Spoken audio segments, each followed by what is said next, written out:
Wafanyabiashara katika soko la Keumbu, kaunti ya Kisii, wanalalamikia hasara kubwa baada ya wito wa kususia biashara zao kufuatia shambulio la ghasia dhidi ya msafara wa Linda Mwananchi wiki iliyopita. Wanasema idadi ya wateja imepungua kwa kiwango kikubwa, huku baadhi ya magari ya abiria yakiripotiwa kupita bila kusimama sokoni kutokana na kampeni ya kususia iliyoenea mitandaoni. Hapa hiyo mawe ndio ikanigonga hapa ikiwa na kioo, na hizo vioo zikanidunga kwa macho.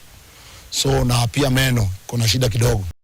Wafanyabiashara hao wanasisitiza kuwa wengi wao hawakuhusika na mashambulizi hayo na wanaomba Wakenya kutowahukumu kwa makosa ya watu wachache.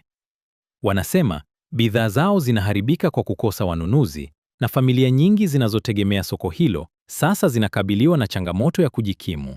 Ambacho wanafaa kufanya kama haipoa, tunawaomba mchunguze wale maaskari ambao walikuwa pale ili wawaambie ni nini kilikuwa kinaendelea.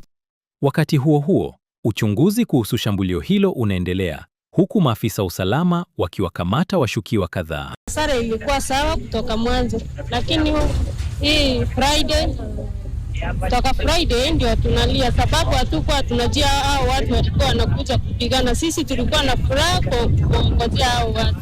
Sasa tunalia, tukifika kwa gari tunaambiwa pelekea Chanda. Ukifika kwa gari unaambiwa pelekea Simba. Sisi hatujui kitu yenye inaendelea. Biashara yetu imerudi chini, hata tunalia, hata hao watoto walipiwa wakakufa, ni wetu, ni mtoto wetu. Kwa vile sisi ni wazazi, tunasikia uchungu ndani yetu.